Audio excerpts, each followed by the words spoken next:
This is Mark Wood, a man who has as much history behind the bar and as much knowledge behind the bar as I will ever, and an absolute dear friend, and a man who I was bartending. Mark Wood was bartending. He has taken this path to move his career forward, and I have taken an absolutely incredibly different path. But yet we've both been fairly successful in our paths. So, Mark, just give us a little background of a little who are you? How's that? Fair enough. Obviously, for conversation's sake, he's already pointed out me and Dean are old friends. We met each other while we were both spending time behind the bar. In his defense, much more accomplished when I first stumbled across his path than I was, that's for sure. But as we mentioned in conversation the other day, we've taken very different paths. My bartending career started when I was 18. I had no idea how to bartend. I worked in a tiny little roadhouse where the owner just needed somebody reliable to show up because the cute little girls he kept hiring kept walking out on him. Didn't understand why. I think the fact that he was an alcoholic had something to do with it, but that's just conversation. Well, you can't hold that I taught myself to really appreciate the passion for what I was doing. And even at a young age, I felt if I was going to do something, I wanted to be the best I could at what I was doing, which is how I found Dean Serneels. And how he very quickly realized how eager I was to learn more about what was going on and how I could get involved. Our paths had changed drastically. I went into corporate restaurant management for a very long time, all the while still doing my best to spend some time behind a bar and still hone the craft that I was always trying to get better at. And then I turned into that guy. Now I'm the restaurant owner. 3 locations across Niagara. I have a pleasure of having slightly different sorts of venues that attract different demographics and different things. And while I get a chance to have industry conversations with Dean, we both reminisce on what's going on in our industry, what exists in our industry today in 2020, and the way the industry is going in the future. And there's a lot of different things that need to be said about what people in this industry choose to do and what the expectations were and what the expectations are going to continue to be in the future. That's fabulous. Mark and I reconnected on a phone call just a couple of days ago to line up this interview or this conversation, and wow, we covered everything in that quick call. Where is bartending today compared to, or what was bartending like back when you and I first started bartending? I started bartending when I was 18 as well. I guess I'm just a couple of years older than you. So how do you compare bartending to what it was? When I got into bartending at 18, I didn't know what bartending was. Bartending was just making what somebody asked you for, putting it in front of them, and then moving on to the next person. And unfortunately, I believe there was a lot of that whole reality, especially in major parts of Ontario at the time. Bartending was just a job. In fact, usually filled by transient employees coming and going from other things. The longstanding history of like the career bartender and the classic bartender and things you heard of in England and parts of Europe and even parts more established in the States didn't really exist too much in Canada, especially. Right, it had been evaporated. It was just gone. Bartending was just another hourly job you picked up at the time. Right, and you learned along the way. There was no training ahead of time. It was trial by gunfire. They just threw you behind the bar. Hey, you'll work tonight. Get on the bar. And the expectations were low.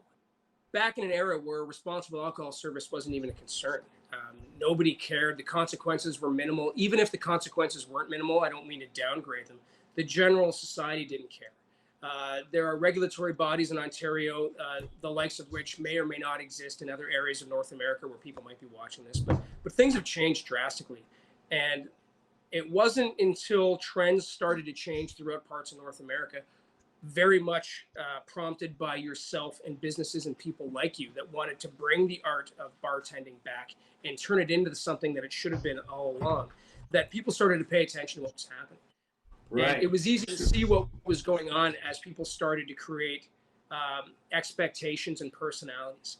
And the one thing that we've talked about the most the other day that I can't get more enthusiastic about especially now as a business operator and owner. I still spend some time behind a bar. My goal is to still help make sure that we're taking care of customers and make sure that we take care of our staff.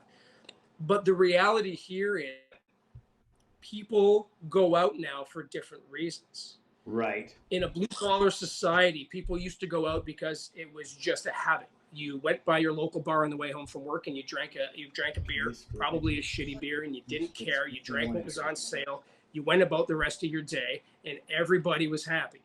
Let me interrupt you. I want to paint more of the picture of, we're talking 1990s here, early 1990s, when we're in the bars. We used to have regulars on Monday night pack the bar because it was $2 drink night. Oh, yeah. Right? And I remember the first club I worked in downtown St. Catharines, where to pack the bar purposefully, it was $1.75 for a mixed drink before 10 o'clock because they got so tired of watching people show up late that they just rammed the place. And then by the time drinks went back to the regular price, you were already half in the bag and nobody cared.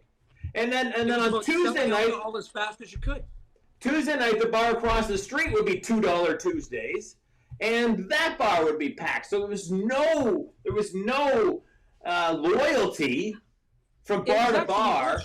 You would help each other out. If you worked at the Monday night bar, you were at the Tuesday night bar making friends with those bartenders. Then you all went to the Wednesday night bar. There was no business, there was no directive, there was no anything, and it was all just about selling as much booze as possible. Right, and drinking to get drunk. The guests were just drinking to get drunk. It was lines of tequila shots, and it didn't really matter. And the well, for the bartenders that were working, we all had the same well and the same bottles on the back bar, and there was only 10 to choose from. You know? That was it. Pull it up. You didn't even have time to ask somebody if they wanted a cocktail or they wanted to upgrade their cocktail to a better whiskey or a better vodka. Somebody walked up during cheap hour and asked you for 17 vodka sodas.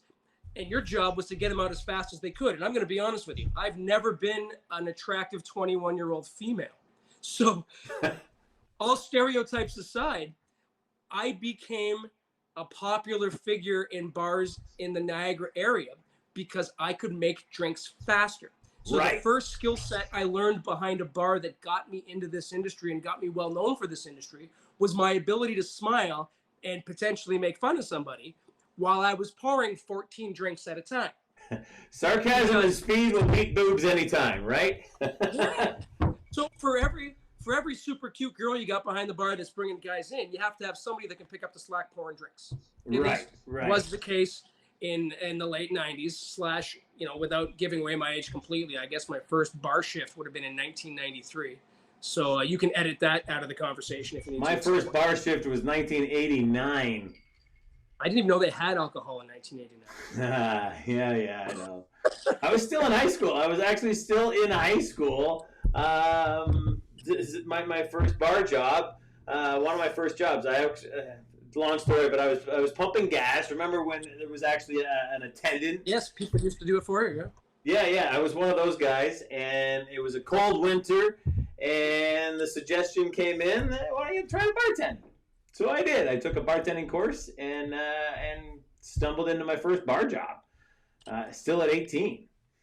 If somebody wants the actual facts of the truth, I was cooking at the age of 18 at a place called Cat's Caboose. Anyone watching in Niagara? I remember that. And as I alluded to earlier, the owner of the establishment that had been there forever, wasn't very successful establishment at the time, would hire random, very attractive, early 20s, late teens to come and work, and some of them wouldn't make it past the third shift. They would just walk out on him. He was such an unbearable pain in the ass. Right. He would just leave. But that was bartending back then. You didn't need to be good. You didn't need to be anything to some extent. You just got a job. Right. So when one night when he was falling down drunk and both girls bartending walked out on him, he realized that I was in the kitchen and he had two choices. I could still cook food and serve food and nobody could serve drinks, or he could close the kitchen and still serve drinks if I just came out and started to pour drinks.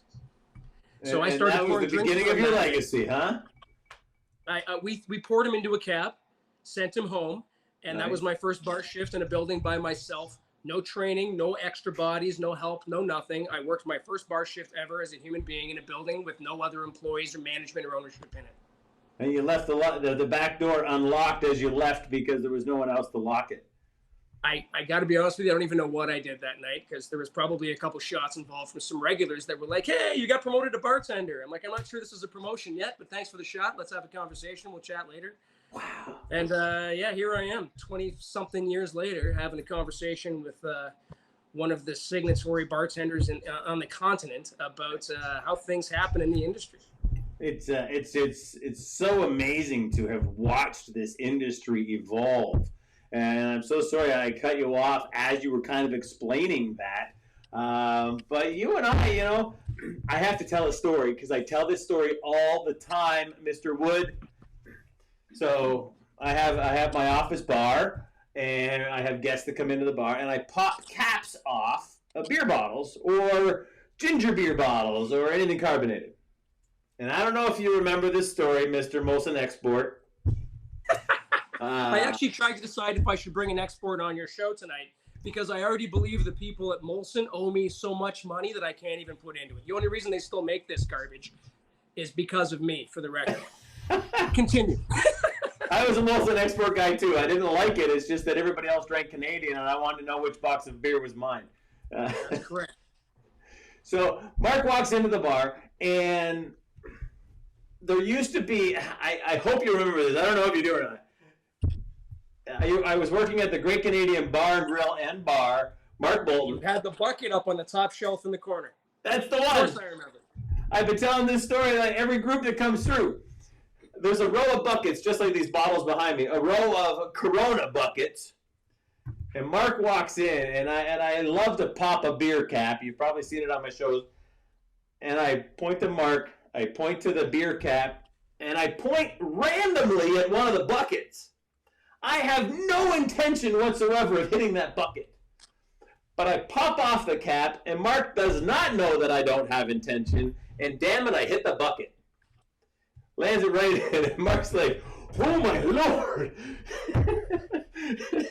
That's back when you used to bartend with a microphone and actually MC the crowd while you were bartending. And I'm pretty sure that there was music pumping so loud that the average person had no idea. I'm standing at the bar like an NFL referee. Like, did you see that shot? That was fantastic. I don't even think nobody saw it. And I should have made you climb up there and pull the cap out so somebody could believe me, because nobody that actually watched it happen thought I was. I'm like, did you see what he just did? I didn't even know that I was actually capable of doing that. But yeah, what a big story. I used to have a hip pack of my microphone on my pocket, and I'd be like, so 2 Budweisers and two Molson Canadian and a vodka soda. And then I would click my mic on and be like, come on, let me hear you make some noise. And then I'd come back into bartending. It was... I can't believe you didn't do more things with the microphone on. Like the way you emceed while you were still having conversations with customers at the bar in a loud, crazy environment. The fact that you didn't accidentally say more things to people over the microphone blows my mind. I'm sure I did. I accidentally say inappropriate things all the time. Yeah, I still do it because I still do that trick. I don't bartend and do that anymore. But whenever I do have the mic on, people are like, "Hey, man, your mic's still on." So I know that we get sidetracked because we've known each other for 20-something years. But that's the beauty of this. But I want to make sure that before we get too long-winded, we get back to one of the main things that we thought we should be speaking about here.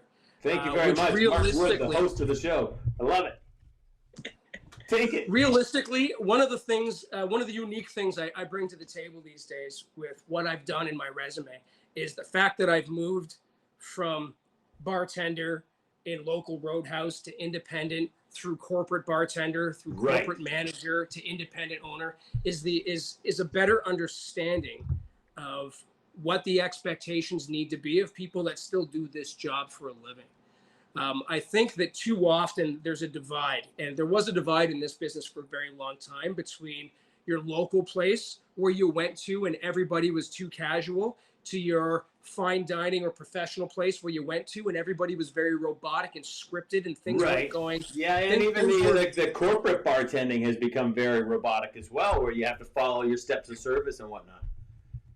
And as a business owner, I understand more now that I'm, at the point now where I don't just own a restaurant, I own a company, 3 different locations serving different kinds of people with different kinds of staff and with different expectations. Right. You have to be able to grasp what is right and what is wrong in each different aspect of what people are looking for. And the reality is the corporate bartender, at least as it exists in Canada, is a very scripted, very boring staple that I think has been abused and had a manual written for it and put on the shelf way before it should have been. The reality here is that business is a very big part of what we do. And one of the things that I'm going to preach for the remainder of my career is the fact that I was a bartender and I loved bartending and I was a big fan of it and I still do it whenever I can. But you need to be able to understand, especially in 2020, that what we do is part of a business. And businesses have expectations and businesses have goals, and you need to be able to represent to your demographic the business model and what's coming to the table. I think too many people that operate businesses are looking for that scripted scenario where there's the forced suggestive sell, and then there's the upsell, and there's the brand recognition of the partnership deals you have with who you're supposed to be serving and who you're supposed to be pouring and which wineries you deal with and where marketing dollars come from. I'm partially here because I think that people need to recognize the importance of those things without losing sight of the skill set that brought them into this industry in the first place. Right. Yeah, so much of that, so much of the service is now being scripted by corporate. Walk up to a table, you have 30 seconds to say hello and introduce yourself. Then you have to ask them if it's their first time in the building. If it's their first time in the building, you're supposed to direct them towards the feature section. If it's not their first time, you're supposed to ask them what they did last time. Then you're supposed to move on to making sure that you get a drink order and have it delivered to the table in 2 minutes. Then you're supposed to take an app order and go check on it within 2 bites or 2 minutes. Blah, blah, blah, blah, blah. You got that nailed, man. You got that down. Oh, dude, I just off the top of my head, that's how many times I didn't just read that to somebody, but I wrote my own version at some point.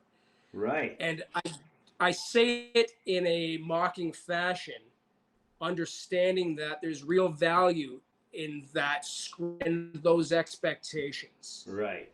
Unfortunately, large companies and corporations and business owners that don't understand what it means to be a part of this industry forget to tell you that you need to be able to work yourself into those conversations. You need to be able to explain to somebody in your own personality and your own preferences what brought you towards this evening and what brought them towards this evening. One of the things I say the most to my staff and my customers, people don't go out for food and drinks. People go out for an experience. You are here to sell somebody that experience. You can choose to do that in the way that best suits your personal needs and your skill set. When you stumble across gifted people like yourself or Alex Kazam or a few other bartenders I've had the privilege of working with, they have very unique practice skill sets they can bring. But if you're in the hospitality industry, you were probably drawn towards it for the right reasons. You're probably very personable. You're probably reasonably social.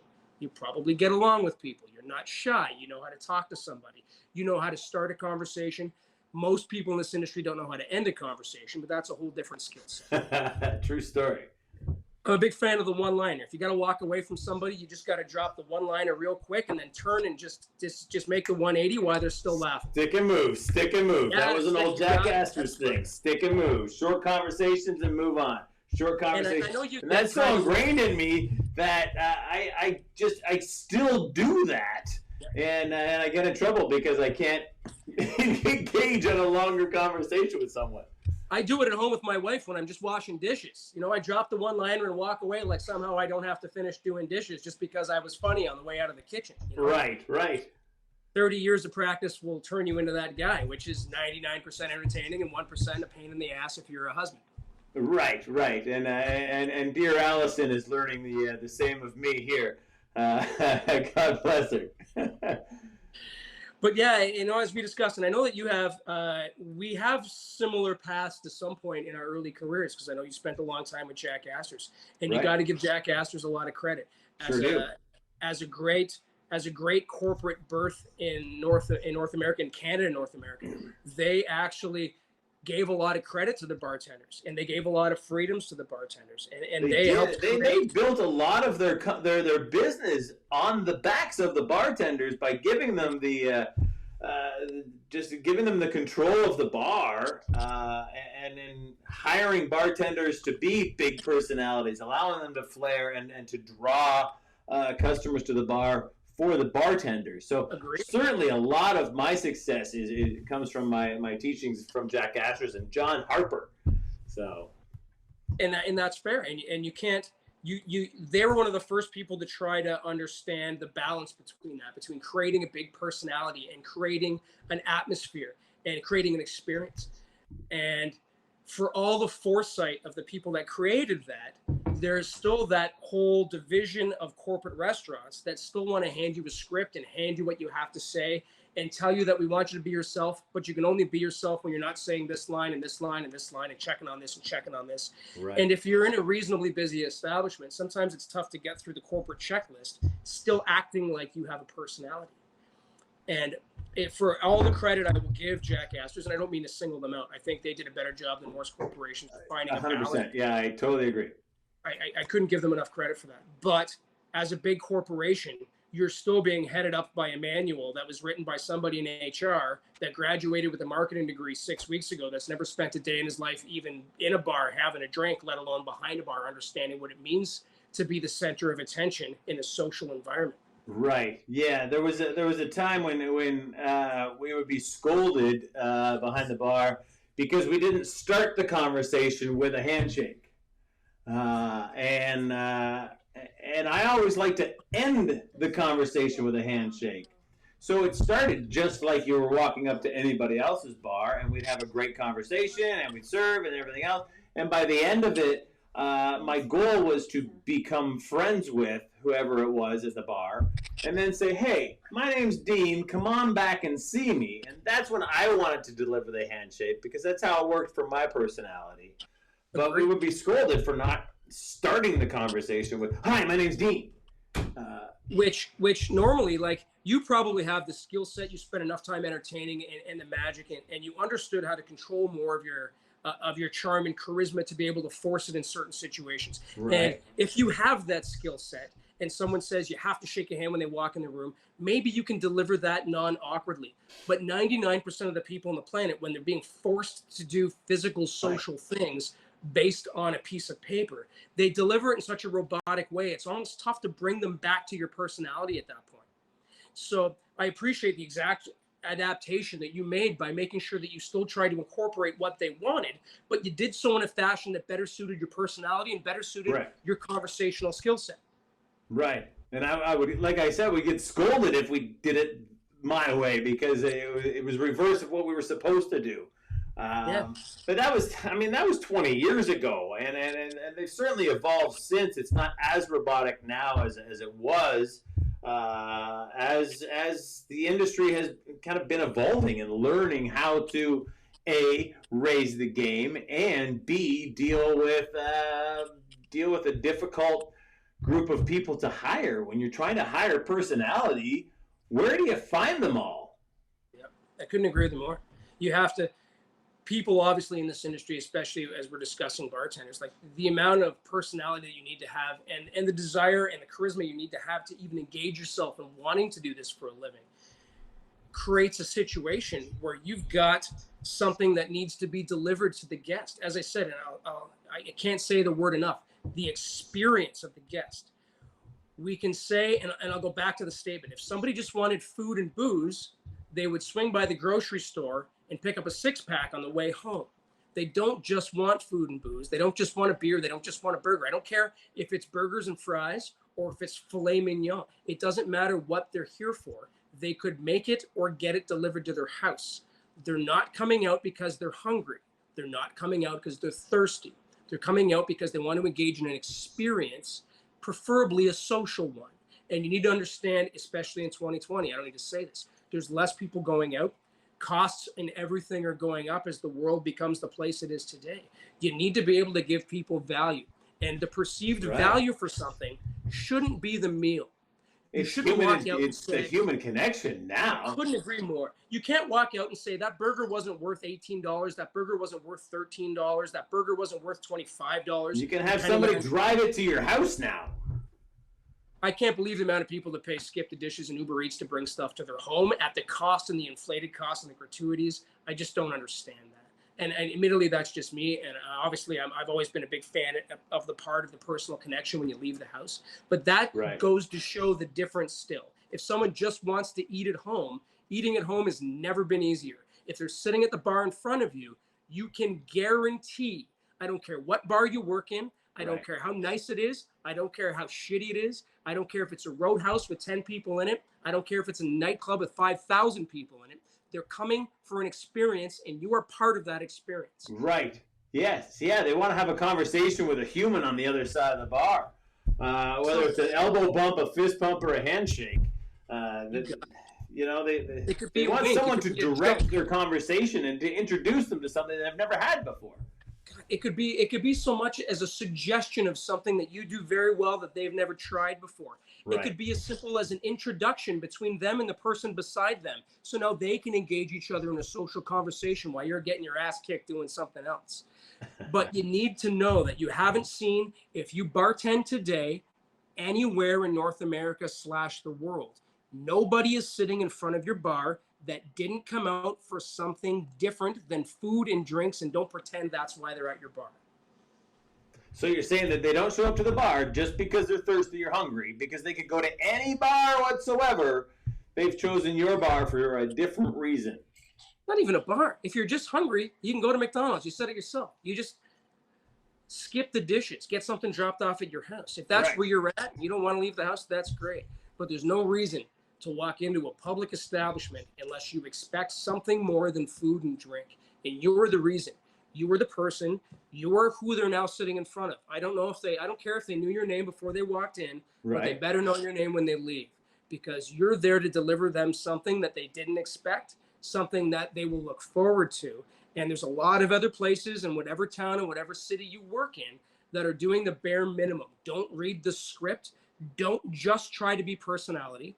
Don't just try to read the script. You have to understand that business is business, and your personality is a big part of that business. Don't let your 19-year-old boss with a marketing degree tell you how to talk. Middle management is always the worst people to deal with. I was middle management for years, and I was a pain in the ass as I try to figure out exactly how to balance what the company wanted for business and what the customers and the staff wanted. Make your staff happy. Right. Most of the people I'm speaking to aren't bar owners. As an employee, you should be happy where you are. You should be appreciated where you are if you're bringing something to the table. And you should always know that if you can defend what you've done in an adult, logical conversation with your management team, your ownership, they should understand that. If I tell my employees, I need you to do this, I want you to upsell this, we're selling cheesecakes tonight, we're going to work on espresso sales, and you come to me at the end of the night and I say, how many espressos did you sell? And you say 0. And I say, you're a shitty employee, get out.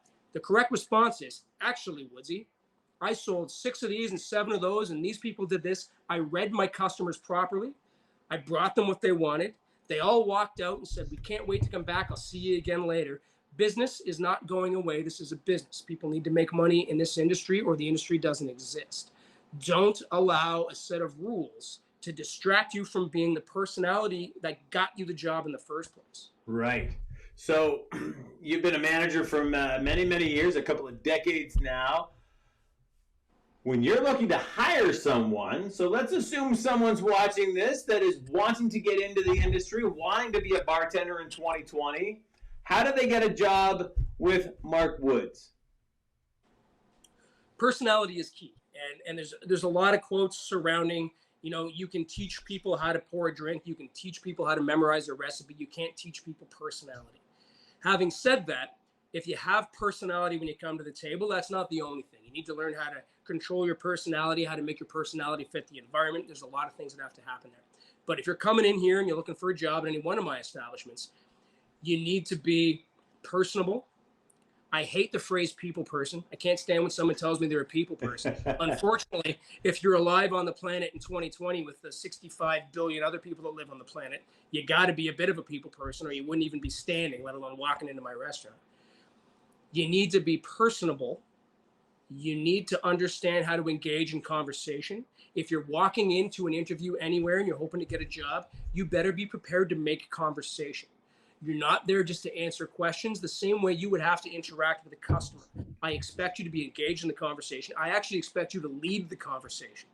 I talk a lot. It's my profession. If you can't take over the conversation at some point during an interview because all you're doing is nodding your head and saying yes and no, I don't care what your resume says, you're not getting a job. Then you got to be ready to move. You have to understand. You have to show a willingness to want to learn, because depending on the environment you're in, one of the places I operate is mostly just craft beers. One of the places I operate is mostly cocktails. One of them is mostly wine. You don't need to be a sommelier to sell wine. You don't need to be a master whiskey distiller to be able to sell whiskey. But you have to show an enthusiasm for what you're doing, an understanding of some basics, a willingness to learn, and a personality that will allow you to engage in conversation.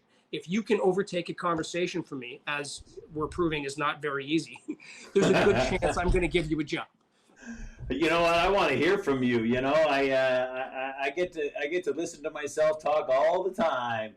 I make fun of or with my friends and my work associates as, you think Dean's tough to deal with on a day-to-day basis. Imagine being him. I have to put up with me all the time. So I want to hear you chat. I would like to think that I talk to myself as much as I talk out loud.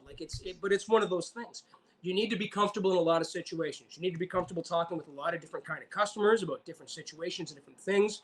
We can go back to the old stereotype of the bartender being the psychiatrist, because random people come and sit down at a bar and they instantly let their life go. Yeah, a lot of people say that. They still come up and say, "Oh, you're a bartender. Do you have to listen to people's problems all the time?"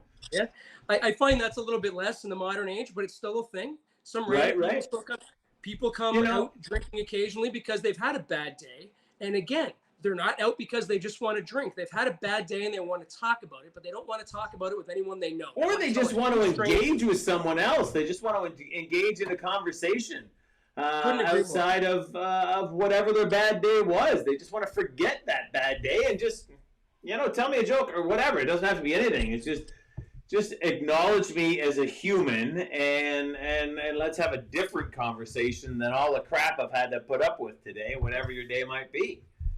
And I will tell this for the people out there that are bartending, part of the personality that I'm alluding to in distracting is the ability to control a conversation.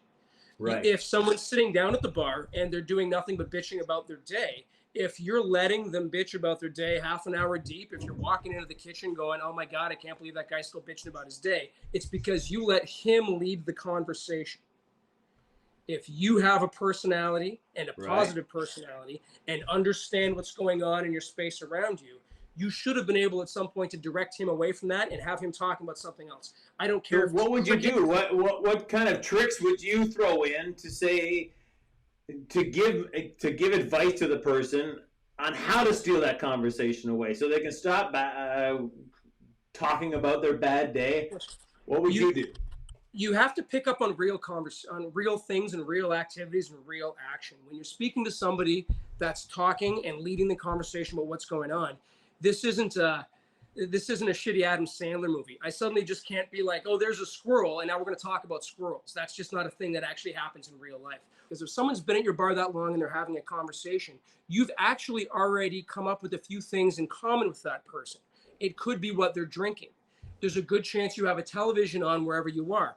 Maybe it's sports, maybe it's not. There are things happening around this person that allows them the ability to acknowledge something and allows you the ability to jump on it and take over that conversation. What is it they ask you to drink? Is it just a beer? Maybe you should stop for 5 seconds and ask them if they've tried a specialty cocktail. They have something in front of them.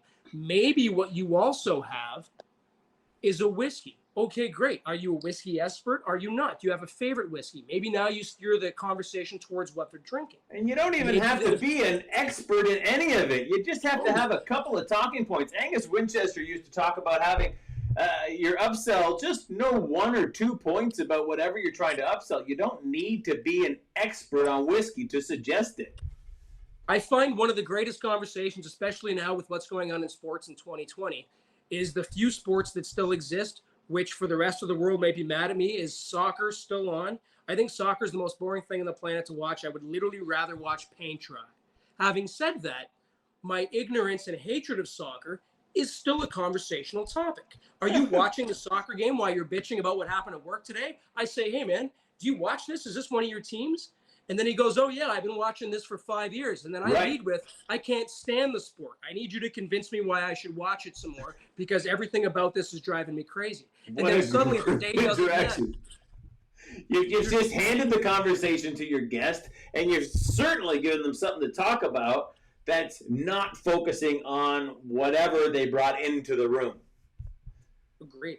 It could be, and that's an obvious one. Maybe it's food. Maybe your customer just happens to be glancing up every time a server walks by with a plate.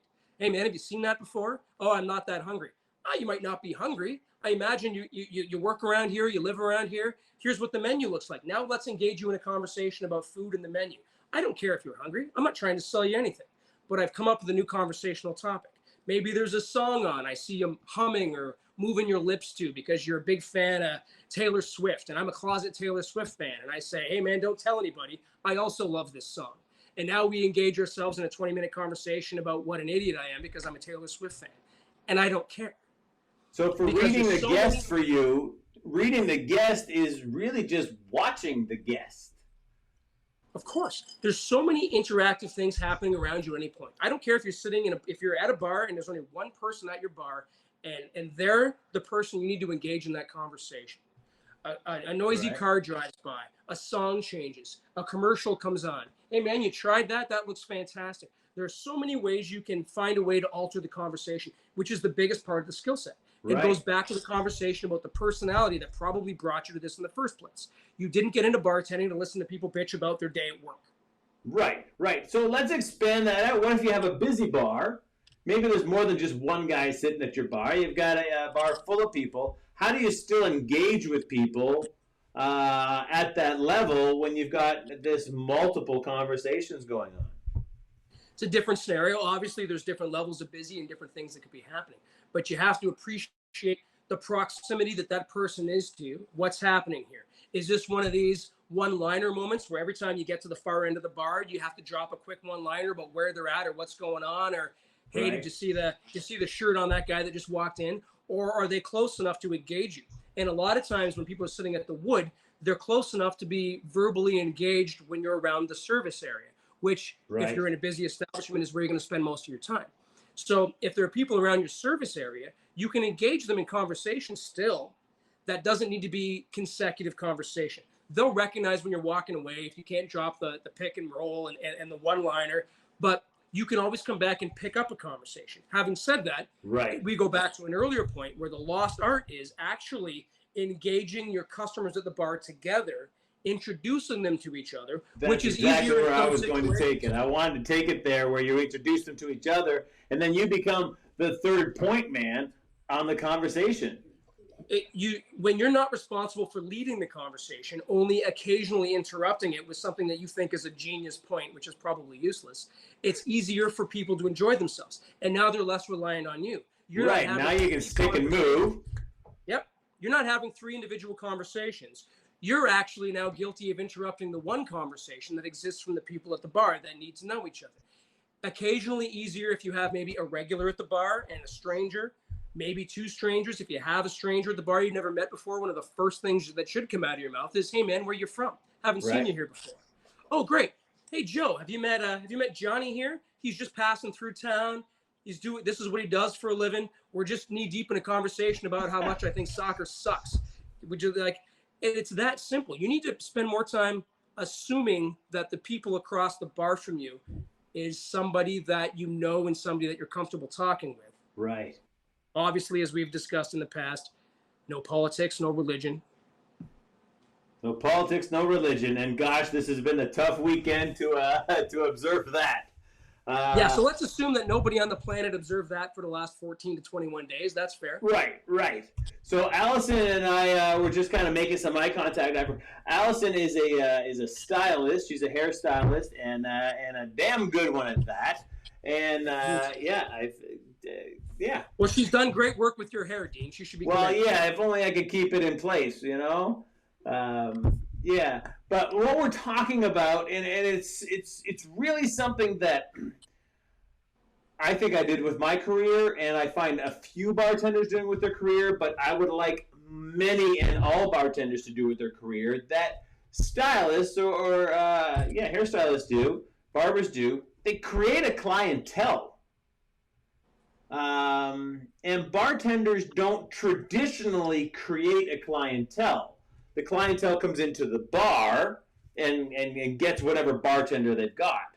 But when a bartender steps beyond the bar, becomes a little bigger than the bar, they get to then build the clientele, and if that bartender moves from establishment to establishment, the clientele will follow them.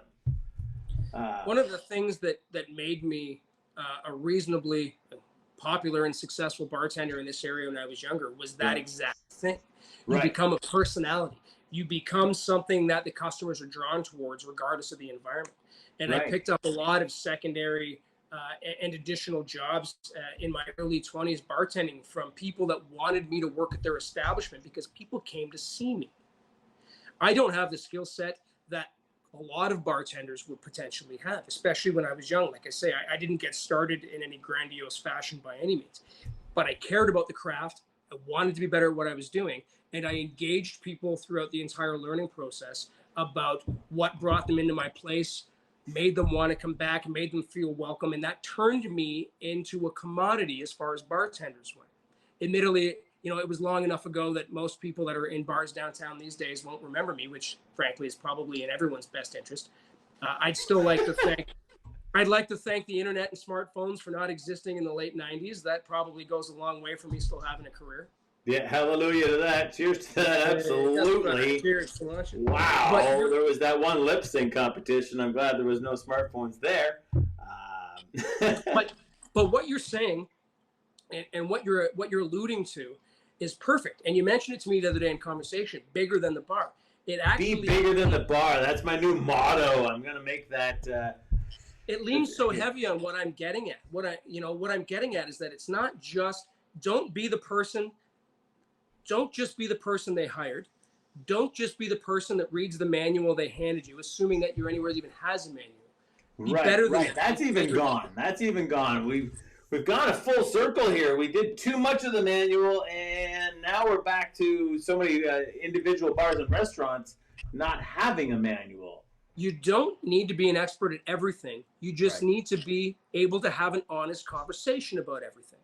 I'm not a wine expert. I know a few things about wine, 30-something years of selling. Some of the best stuff I've learned about wine was from my guests on the other side of the bar when I admitted, I'm not sure what I'm talking about. They would fill me in.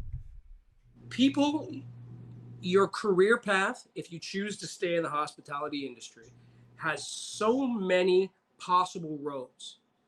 And you open all of them the minute you understand that people should walk out of your establishment talking about having come to see Dean Serneels, not having gone to Jack Astor's. If tomorrow morning people are talking about, I went to the Office Tap and Grill last night, and that's how they lead the conversation, then we've done something wrong. They need to lead the conversation with, I went to see Alex last night. I went down to see Woodsy last night. You initially put yourself in that spot now. You are now bigger than the bar if you are the topic of conversation, not the location you walked into. Right. 100%. That's what makes that whole thing just work. And we've seen it so much. The people that we've known in our lives that were able to do that have careers in this industry now. Yes. There's nothing wrong with being transient in the hospitality industry. In fact, you should aspire to that. You can travel anywhere in the world because of this industry. Of course you can. Think of all the people. Think of all the people that we know that are brand ambassadors now, and owners now, and investors now. Yeah, there are so many different paths you can take in this business besides There's nothing wrong with being a bartender till the day you pass, if that's your thing. No. There's Very a lot of honorable. places in the world that still respect that, and I appreciate that. But It's an old and honorable trade. If you want to have a traditional career, you can have it.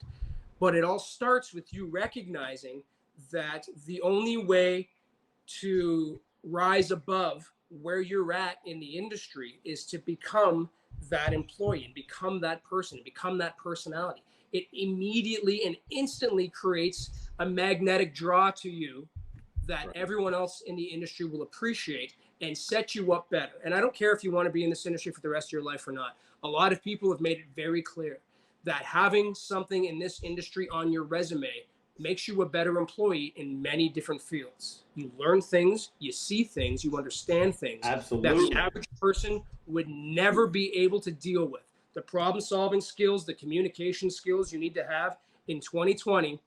We're not texting anymore. We're not Instagramming. We're not messaging. You have to look somebody in the eye and be able to communicate clearly with them. Stranger, regular, peer, boss, manager.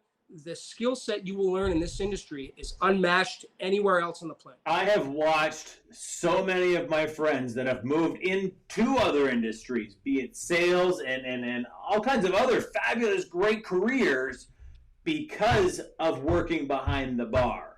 They started working behind the bar, learning the craft, but then they meet someone that happens to be a guest that likes the way that they communicate and says, I want you to work for me.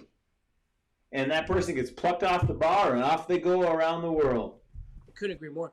I've seen people picked up all over the place for bar jobs and non-bar jobs. Right, absolutely. The networking that happens behind the bar is in your best interest and to your favor. And you never know who you're talking to, and you never know who they know. Just like Instagram, you never know who's watching. I had a great phone call today from an agent who books events that happen to watch our trivia show. And that's There's not why we somebody put else it together, but now I'm thinking, wait a second, we could do something else with it. You never know where any of it's going to go. And being behind the bar and providing great service, and it's an opportunity to present yourself to be bigger than the bar, because you never know where it will take you. However, on the other side, you can control where it takes you, which is not something that I knew when I was young. I was just like, hey, chasing after the next dog bone, and yes. Trying to make a choice. When I was younger and decided to take this very seriously, the initial goal was to get hired at a busier bar, and then just get hired at a busier bar. It was all about, how much more money can I make next week? Because I was in my early 20s and my entire life revolved around next week. Yeah, it starts by wanting to work Friday night. I want to earn my Friday night, and you earn the Friday night, and then you earn all the busy nights, and then you're like, I'm the best bartender in this bar. I want to be the best bartender in this city. And you search out the best bar in the city, and you become that, and then the best bar in the region, and the country, and then the world. Or you go into whatever you want. It creates so many other opportunities. You become a sales rep. You work for a liquor company. You work for a beer company. You leave the industry, or you don't. You go into management. You go into marketing. You go into real estate. You go into real estate. Everybody graduates this moves into real estate. There are a lot of real estate agents in Niagara right now. Yeah. And I think that's where they all went. I think everyone I bartended with is now real estate agents, so I wish them all well. Right. Anybody that tried to get out. Allison was just saying that our industries are exactly the same. And I've always seen that parallel between hairdressing and bartending. So similar. Just the conversations you've got for an hour and a half, and then they're moving on, and the way that we connect and learn and grow with each other. And you're 100% correct. But it's amazing how maybe 10 years ago somebody wouldn't have made that connection, because the entire idea of bartending being that client-based career was still evolving, and that's where it's at. Very true. Very true. Just in the last 10, 15 years, when the bartender started taking it seriously, and on the other side, people stopped drinking to get drunk. And also, another correlation is higher quality spirits started showing up behind the bar. Agreed. You know, And I it realized wasn't just the 5 crappy brands that we had behind the bar. People actually wanted to have a nice bottle of scotch. I'm going to say this so I can reference this video someday when I'm when I'm being sued by the AGCO. But you guys very obviously have a much broader product selection, which allows Us guys being the United States, I guess. The LCBO and the AGCO is nothing but a thorn in the side of a talented bartender in Ontario. Yeah, maybe that's something I'm just realizing. I only had Diageo products when I worked in Canada. It was just Diageo bought the well, and that's all I had. And then there was a few products on the back bar, and this For those was of you that don't operate in Ontario, let alone Canada, you need to understand that the Alcohol and Gaming Commission of Ontario controls what comes into the province. The Liquor Control Board of Ontario, the LCBO, which is the only place you can buy liquor in Ontario. the largest single purchaser of alcohol in the entire world is the LCBO. Because they've got a communist monopoly on being the only purchaser of liquor in Ontario. And certain companies are only allowed so many SKUs. So when you start to deal with massive companies that create a large selection of product, they're only legally allowed to bring so many of them into Ontario. So the LCBO and them have to cherry pick which things they think should be on the shelf here. So a lot of good companies making good products are never seen here because, let's say Smirnoff has already got 5 products on the shelf. Legally, the country won't let them bring in a 6th product. So it doesn't matter how good it is or how useful it might be. It just doesn't even come up in conversation. And to be an artisanal vodka that wants to come in and break the mold of what vodka should be, they can't make a move on it because Smirnoff has the cherry vodka. You have to petition the government for the right to be able to sell your product at the only store that sells liquor in the province. Wow. It's borderline controlled prohibition, which I'll go into it another day. I'm actually thinking about running for Premier of Ontario someday, so I can literally just light the AGCO book on fire and throw it out the door. I think you should. You should move into politics now. I should. I'm way too opinionated to move into politics, although you're not the first person that might have. That's why you move into politics. If you could just edit that section out before my wife sees this video, that'd be great. If I move into politics, I will be going home to an empty house. Mark, I'm showing off. I think I'm going to change the name of this segment, which I called Last Call with Dean Serneels, to One Drink with Dean Serneels. And if you can't explain your point in one drink, and now we're actually at the end of this drink moving into something completely different, I think I would like to celebrate having you on the bar and you as a very good friend for the last 30 some odd years behind the bar. Thank you, Mark, for everything you've shared with all of the viewers and myself over the years. This is my last sip. One drink with Dean Serneels. If I get 5 more seconds, it's the thank you. I wouldn't be doing what I'm doing if I didn't bump into you when I did at the time when I had a passion for the business. I wanted to be involved. I wanted to be better, if not the best at what I did. And if I didn't have the fortune of running across your path, I would not be where I am today. I'm honored when you say that. It tugs at my heartstrings. I hear that every now and then, and you know, I really love having had you in my life as well. You've inspired me as much as you say I've inspired you. It's been fabulous. And let me share the one note that I brought into the conversation at the beginning. Mark had a short career as a flair bartender as he attempted to do flair, and did one competition at the Famous Players Theater, and he had a Superman cape on.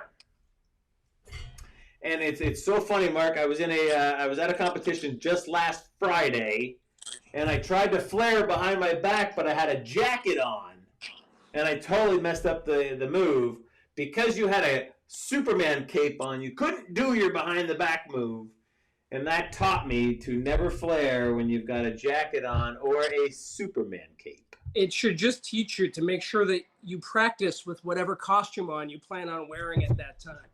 True story. Not sure how the Superman cape could have got out of the way faster, but I kind of still wish I had the cape. I think you do.